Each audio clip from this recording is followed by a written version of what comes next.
Welcome to another episode of the Guerrilla Press.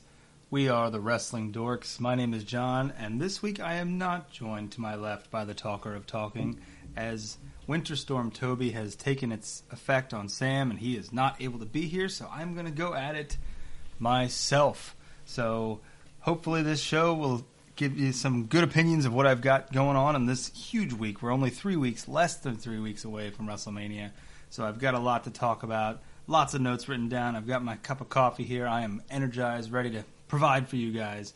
So, not sure what everybody thought about Raw this week, but I got to tell you, I thought all the wrestling with this week was amazing. I think the build-up is really getting there, and it all just kicked off with that huge Roman Reigns in the ring, getting handcuffed.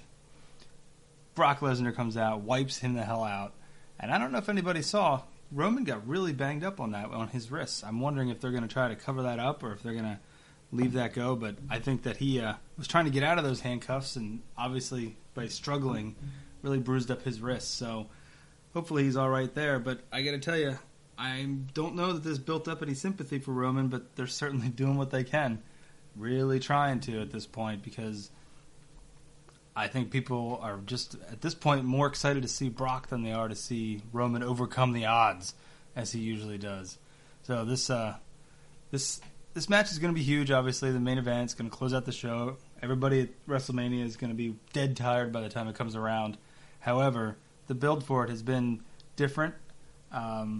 Suspending Roman. I'm sure we've never seen that before, Austin. But, trying to make Brock into the heel, Sam and I have talked about it for weeks now. It's just not going to work because Roman just does not have that natural way of getting people to like him. You can like him because of what he does in the ring, but he just doesn't have that personality. He's just too cocky, too full of himself. And a lot of that, think about what last year after The Undertaker, when Roman came out and just got those boos just because he stood in the ring and got, rained down on him with that smirk on his face and just said, "I told you so." Yeah, how the hell can you turn that guy into the biggest face of the company? Just don't see it happening, but I don't think it matters at this point. The match is becoming bigger than heel versus face. It's getting more than, it's become bigger than Roman fighting the odds and taking on the McMahons. At this point, it's just the Universal title, and nobody knows what the hell's going on with Brock because that's the way Brock operates. Last year, everybody knew Brock was going to win because Goldberg wasn't sticking around. He was going to give up the title. This year, it's like that little bit of question in the air. Does Brock hang around? Does he go to UFC? Will he keep the title? Does Roman finally win the big one, which I'm sure he's never done before? Sorry if you couldn't tell, I'm not a huge Roman fan, but I'm still super pumped for the match, and even when it starts at 11 o'clock, 11:30 on April 8th, I'm going to be excited. I'm going to be watching it. So speaking of faces and heels and things that are going right and not going right, Nia Jax's face turn I think it's been done perfectly. I mean, this is crazy how they've taken this woman who was, the monster among women, and now she's become the sympathetic where you feel for her, all because she's being bullied. And I know bully is kind of like the, buzzword for millennials, like anybody who's picked on is considered bullied, which, by the way, when I was a kid, I was picked on like crazy. I would not consider what I was bullied. And people, oh my God, kids are the worst in freaking school. And maybe that's part of why I just think I'm fat and look like a bowler these days. But if you get picked on a few times in school, you just get over it. You don't go crying about bullying. But anyways, sorry, I'm off track. It's almost like Sam's here already. Anyways, it's just like the face turn has been perfectly done, in my opinion, because the world thought that Asuka was going to go after Bliss just because, the Raw thing. But I'm more intrigued by this than I would have been Asuka versus Bliss because, come on, Bliss is not going to beat Asuka in a one-on-one match. And you think about it, Bliss shouldn't be able to beat Nia in a one-on-one match, but she's got the psychological advantage, and my money's kind of on Alexa in this match. But the build, again, even though it's only been, 2 weeks of build, it's been that subtle, the undertone of Nia being Alexa's friend all this time and kind of turning against her when there was the Enzo thing and just, not turning against her, but kind of pushing Alexa off to the sides, and there's Alexa there. And let's face it, they're making fun of Nia for being this huge monster, and Sam gave me hell last week. Nia is a good-looking woman. She just happens to be bigger, and it's not like she's some freak. But I guess if that's what's getting her, over with the crowd, I guess that's what's going to work. And it's, again, going to be a very exciting match come WrestleMania Day. Next topic, and this is just big for me, and The Undertaker. Do we really need to see him again in a wrestling ring? And I am still, even though he's probably one of my top 3 favorite wrestlers of all time, I do not want to see Undertaker come out. I kind of want to see this blow up in John Cena's face. I don't know how they could do it. And, I think everybody kind of wants him there. But I just don't see how it's going to happen. Oh, my God. Let's go. What in the blue hell? I should have some entrance music because I'm doing a run-in on this show. You are running in. I was just about to say how much I don't want to see The Undertaker. Now you don't want to see Taker? Yeah, I don't want to see Taker. No, now you're admitting you're going to see him at least? I was just about to say, I don't feel like I want to see him there because he retired perfectly, in my opinion. Welcome back, sir, to the show, The Talker Talking. Holy shit, I didn't think you were going to make it. I made it. You were in the worst development in the history of the world. Yeah. Dude, that pothole is ridiculous. I was able to roll out of my space at my place. You have such a buildup of snow at your entrance, and it's banked. Oh, my God. It's really rough. And trying to leave, you better not, blow out of here fast, because you're just going to go right into 724 and just die. So I've talked about Reigns. Talked about Nia's face turn. I said it was pretty much the most perfect face turn ever. I want to commend both the angles, basically. Well written. I thought this week's Raw, the beginning of Raw, was amazing. Mm-hmm. Really smart how they did that. Trying to make Reigns, everyone's be the next Stone Cold. He's going to beat up these Marshall. He was delivering some lethal elbows to those indie wrestlers. Yeah, I know.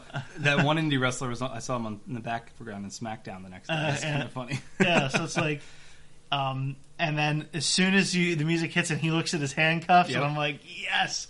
I love the section of fans that were chanting, "You deserve it." That was mean, but yeah, it was.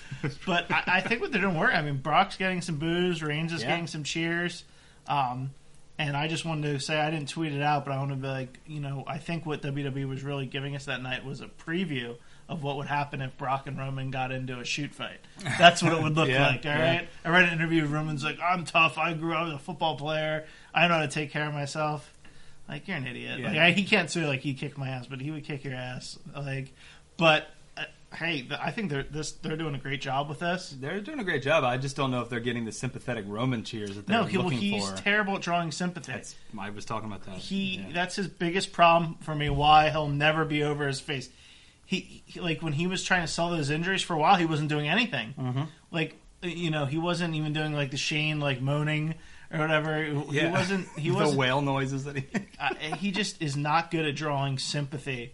In his actions. Like I said, mm-hmm. Even if it was overselling before, when Hogan used to get attacked, he wasn't there. He wasn't laying there like a dead fish. Yep. He was convulsing, and the look in his face was like the Hulkster's done. Yeah. These little kids, they don't know what it's like to actually think they're heroes in peril. Now it's probably oh, he's fine. I think even if Brock would have pinned him while he was in that stretcher, he still would have kicked out somehow.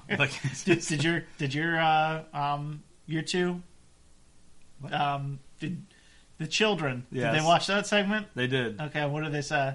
Nothing really. Nothing? Yeah, they just assumed that Roman's going to come back and whoop his ass. See, that's what I'm saying. Back in the day, when something like that would have happened at their age for me to Hogan, I would have been beside myself, worried that he wasn't going to be able. And that's why I think the main difference for me between the two of them is. But all right, cool. Nia's face turn. I agree. I just said it's a perfect face turn, and I hate that they're using the bully angle, but whatever, it's working. You know what I mean? It's getting her over, and it works. So. Yeah. Ultimate Deletion. I was so glad you're here because I was going to comment on it, and it would have been not nearly as good as what you're about to say. I'm sure. No, I mean, I've read all the dirt sheets that pretty much Vince hated it. Vince thought it was going to flop. Yeah. And dude, I thought that freaking Michael Cole apology. At first I was like, well, maybe he's saying it's so gruesome or whatever. I apologize for what you're about to say. Then I think about them. I'm like, I wonder if they were trying to like hedge their hand, being like, this is going to suck, but we have to show it to you anyway. Why would they have to show it if they, right, you know what I mean? Like, yeah, I think they were preparing themselves. And the reactions, everything I've seen is everybody loved it. Yeah, I've seen mixed at worst, like reviews, mixed to like positive. And now they love it because it freaking was the number one thing trending worldwide for a period of time. You know how WWE loves social media. Yeah, they loved it. And so do you think Bray's gone? Yeah. I mean, he I guess they're saying repackaged, rebooted. I'm going to say rebooted, not entirely repackaged. He has to be Bray Wyatt at this point. Yeah, he won't be so two things come out of this. Yeah. I liked it. I love Rebby's original score on the piano. I like the shit she plays on the piano. Like, it gives like a creepiest like vibe. And actually plays the piano over those bombs. Yeah, I don't even see the keys. She has to just know it. She knew it before she had them. Okay. Brother Nero made a 2-second appearance. 2-second appearance, but it was good enough for me. That's all I needed. I didn't need him to do anything. Yep. Or actually, it might have been before his Dewey. Yeah. So this, where does Matt Hardy moves on now from this, upwards and onwards? Well, one would think he's saying, you know, who do the fans want to delete next? You know, McMahon. What I just wonder, will they use this as a way for him to like just take on wrestlers that have gotten stale? And just constantly delete. That's how you delete characters. And then now you can get away from like Nexus Curtis Axel or something. You know what I mean? Like somebody like that. Like somebody's getting tired of. That'd be funny. That's not a bad idea.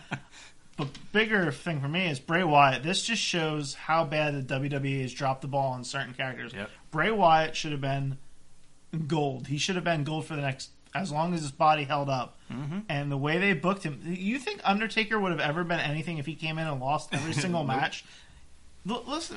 Bray Wyatt lost, I think, every single feud he was in except for Dean Ambrose. Is the only one I can kind of remember him winning. Yeah, I think so. And he would get wins. He would get wins, and he even got the WWE title, but he didn't get the title. He got it in a chamber match. Right. It wasn't in feud with Randy Orton. Right. He would get wins, and it was really just to build somebody else. It was fodder, again, for your normal, your Reigns, your Cena.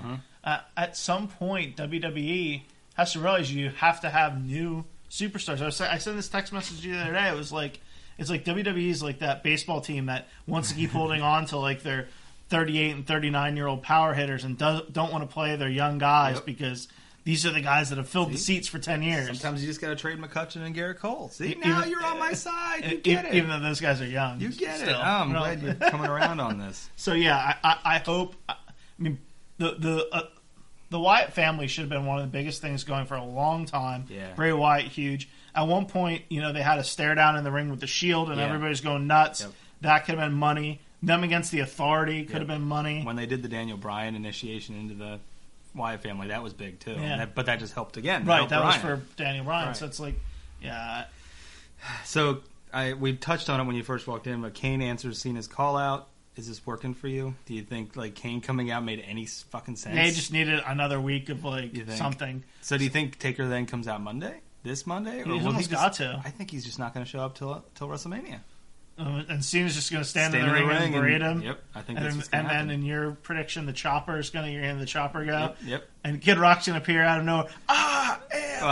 He'll call him out and be like, get the dead man out here. And Kid Rock just walks out of the microphone and goes, there's no dead man, but there is the American Badass. When he came after that, didn't a gong still used to go on him? Dead man walking. Not in the beginning. Or something like that, yeah. There's been so many different Undertakers, because then there was the big evil, the whatever Undertaker, and he had that.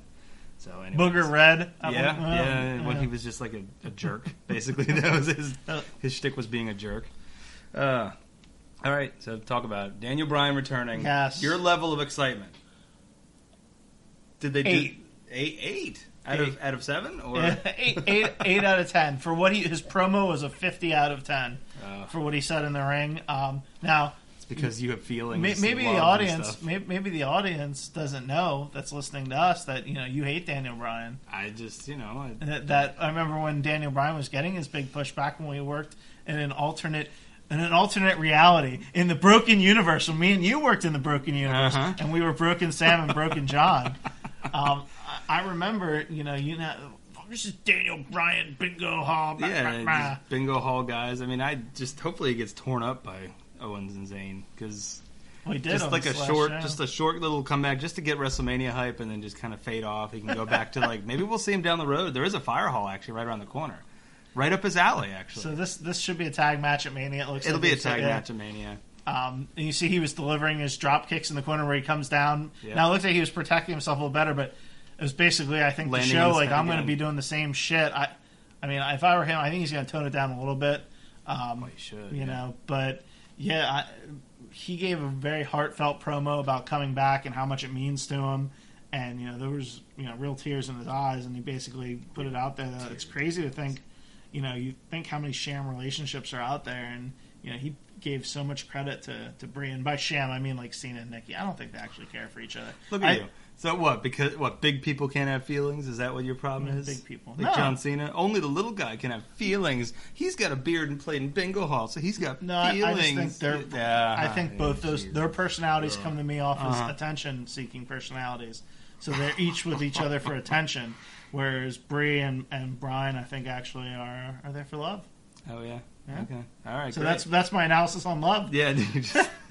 Oh, and Daniel Bryan's back, yeah, too. So, hey, now we have all these potential matchups we've never seen before that have happened, but we've never seen them. We've got Daniel Bryan and AJ Styles. Daniel Bryan and Shane McMahon, the greatest wrestler alive. There's a good chance of that one. That's true. I mean, they've never really settled their differences. Maybe they could like have their match at WrestleMania and not win, and then they have a big feud. They should have Daniel Bryan versus The Miz.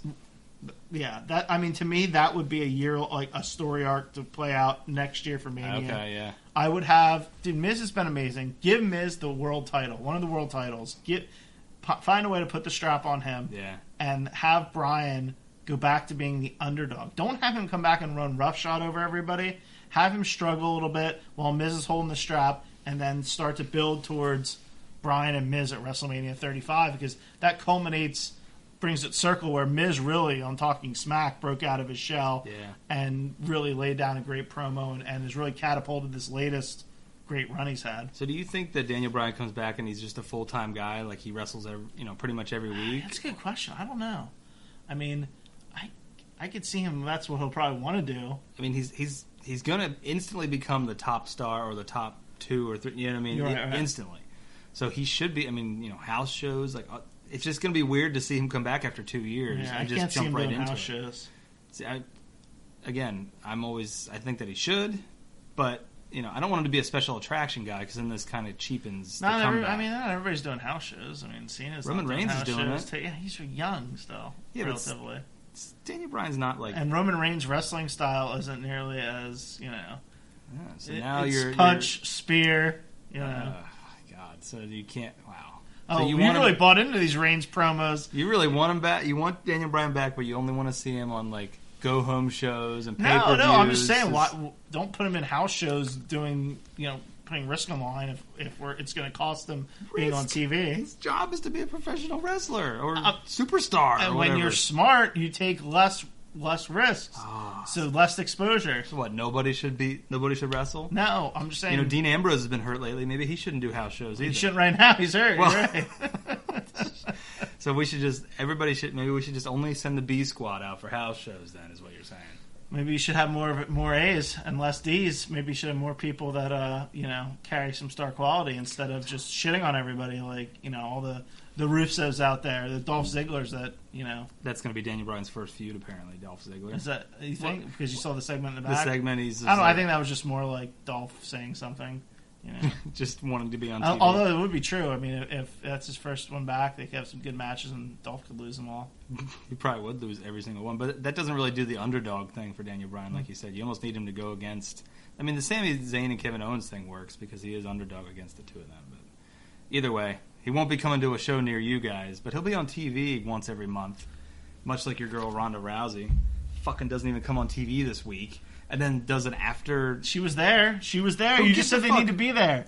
So now it's if they're filmed for TV. Now it's not if they're there. What, being there is good? That was part of the thing, that they didn't know what to do for the people there, so they had a segment. Why couldn't they just Rousey. have the segment on TV?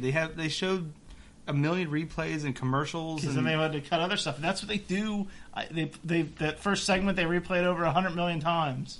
But I guess my point is, if she's the segment sucked anyway. Are you going to talk about if that? she supposedly is your biggest draw, you're going to just have her come out and do a YouTube segment? I mean, seriously? Yes, the segment sucked.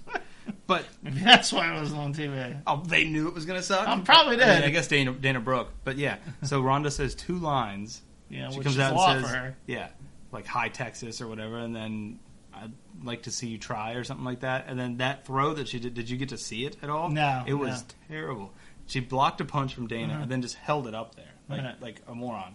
And then she was supposed to do, like, a throw, like a suplex type thing, but Dana, like, gingerly put her leg up, like she was going to kick her in the stomach, but she, like, placed it up, and then Ronda picked it. It just, the chemistry is just way off. And maybe she'll be better when she's actually doing a match, but that was, like, talk about losing confidence. Yeah. They don't even have her on TV. She's not going to do much, I think, at Mania at this point. I mean, it's going to be very practiced out, whatever she does do, but she needs time. I mean, she definitely needs time. I mean, she's probably going to, I think she'll be able to pick up on it with time, and she keeps working on it, but yeah. I heard a thing the other day. Someone called into a wrestling show I was listening to, and they said, should she have gone to NXT first? And my original thought was yes, to get work, but then I'm like, no, because she's such a huge draw. She's too big of a star. You would make it look like she's not ready by sending her to NXT. Right. And you can't send somebody of, like, that caliber to NXT. I mean, it would be... Oh, wait, it'd be like sending EC3 to NXT. It'd be like sending Daniel Bryan. I really think what's crazy... I'm not saying EC3 is on the world-level star of Ronda Rousey, but I do think it's crazy that I think a lot of the time now with NXT, they're, like, worried about, man, what are we going to do for our shows? This guy got called up. Well, we can go get this guy and put him in this spot. Right. You know? Well, yeah, I don't like that they're...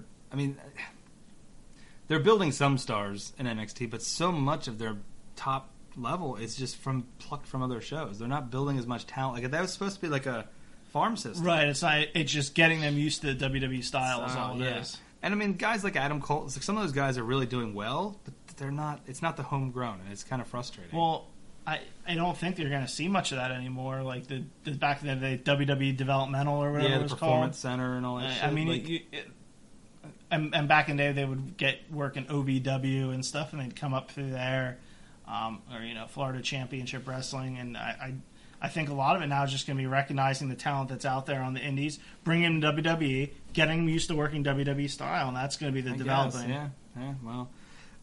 So, as we sit here talking about insiders, I wanted to bring up something to you. I was listening to Busted Open on Sirius the other day, not to promote another show. That you guys should definitely just stick to our show. Also. Yeah, they're a small-time show. Yeah, they have this guy named Bully Ray, I guess. They're not recording co-hosts. in an apartment or anything. Yeah, they don't have people blowing in through the door. And a caller called in and was asking Bully Ray all these questions about, Ronda Rousey and how green she is. And Bully Ray, instead of answering the questions, he eviscerated this caller, saying, don't be using terms like green and things like that. And he just, like, went nuts on this caller, saying that you shouldn't be using these terms, you're not in the business, and they just hung up on the guy. Can I tell you that is one of the most annoying fucking things that people do, is saying if you're not in it, you can't talk about it. Look at you. First of all, green is a fucking term in everything. This guy's extremely greenish. If that's not a wrestling terminology, green. I fucking hate when athletes will be like, fucking make a mistake or do something dumb, like, and the reporter asks me a question. You didn't play. How would you know that a double play is 2 outs? Like, you know what I mean? Like, because I didn't play Major League Baseball, I don't know, like, a fundamental play or a fundamental way to do something. Like, that irritates me. That's coming off as you think you're better than somebody else. But don't you think? I mean, it's their internal, like, talk, and it's not internal talk. Green. Well, okay, but not green, but like heel, face. Like, I mean, he eviscerated the caller, and then he went on to, like, this rant. So we have to say good guy, bad guy? Yeah, I mean, he wants.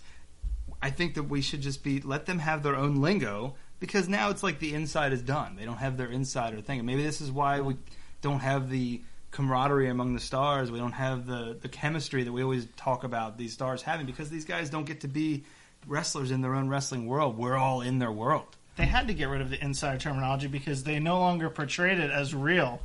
I mean, back in the day, it was portrayed as real, even though you knew it was fake. There was kayfabe, and now there's not that anymore. Kayfabe. You're just using the words now. Well, is there an actual word for, like, that I could use outside of? Yeah, fakeness. No, that's not what that means. Like, you know, it was carny, basically. Carny talk. They stole... A lot of the terminology wrestling stole is from the carnivals. So, I'm just saying that it's an entirely different world. Back in the day, you want to go back to that, Bully Ray? Then guess what? When you go out to dinner and you're a bad guy and a little kid comes up to you for an autograph, you fucking pie face him and push him away. That would be great. And you know what? When you're a bad guy, no going out to fucking dinner with your friend. That's a good guy, Bully Ray. How about that? Let's go back to... Are you trying to call him out? You're like yelling at him. Yeah. I think he's right. I think he's... Mark. I think he's... And I'm not calling him Mark. That's his name. So I'm going to call him by his shoot name, Mark. My God. You just use the word Mark. Shoot, well, Mark's his kayfabe. real name. Oh, yeah, okay. It is. You're not supposed to know his real name. These guys are characters. Let them have their, like... I'm telling you, man. It's like... You don't want people... You want to have Bully Ray come on the show? That's how you do. You call him out. Oh, my God. I don't think I want him to show up here. He's going in the Hall of Fame. Oh, okay. Well, then... Oh, so he's allowed to just... You're just going to destroy his opinion? You think that... No, we should have a Hall of Famer on the show. Hey, we're all entitled to our opinions. Well, yeah, and yours is wrong. And a much better wrestler's inducting him. Edge. All right, stop. We're not going to get him on the show. You don't need to kill him, like destroy him for this. I just think that he has a point that they're allowed to have their own thing. Okay, and then when we have him here, you can tell him to go back to the bingo halls. He is not a bingo hall guy. Yeah, he is. No, ECW. ECW is not bingo hall. Oh my God, that's where that term comes from. It was on TV. No. ECW was on TV. That's where the term bingo hall comes from. All count. right. We probably have to wrap this up. Yeah, we do. Yeah. Stupid snow. Yeah. Oh, yeah. In case that's the whole reason that we had to start off without Sam, because of fucking Winter Storm Toby. And for anybody that watches The Office, you know, obviously, if anything's named Toby, it's fucking terrible. So, follow us on the Twitter machine at Wrestling Dorks. What do you? Last week, didn't you blast the weathermen? You want to give them some credit? They got it right. Yeah, they got it right this time. They did. Although it's still. Looking outside, I don't see quite the 12 to whatever. Oh, there was way over. We had way over a foot. Bullshit. You did, yeah. No, Dude, everybody had know over what a foot. Is? Yes, I do. Do you know what a foot is? Dude, easily. A over foot a foot is like this. We have a thing that like catches the snow in like a straight line, like a almost like a fence thing. It piles up on it. It fell off the roof. And no, it didn't. Yeah, it fell off his roof. We got maybe like. There's a part that goes all the way out. We got like 6 to 8. We got it well over a foot. He doesn't know. So Weathermen, you did all right this time. So 1 out of 2 ain't bad. So, anyways, follow us on the Twitter machine at Wrestling Dorks. Go on Facebook. Go to The Wrestling Dorks. And go on to tappedOutPod.com where you can hear us, all of our shows, all of our archive shows. Hear the weekly show with Nick and Myron. Good show. Don't forget to check us out on Stitcher, iTunes, Spotify, and iHeartRadio. I believe, Google Play. Into place, man. So we're going to start doing some previews here. Instead of just reacting, let's pre-act? No, it's not preview? We're going to preview some shit. So anyways, we'll talk to you next week on the Guerrilla Press. Later.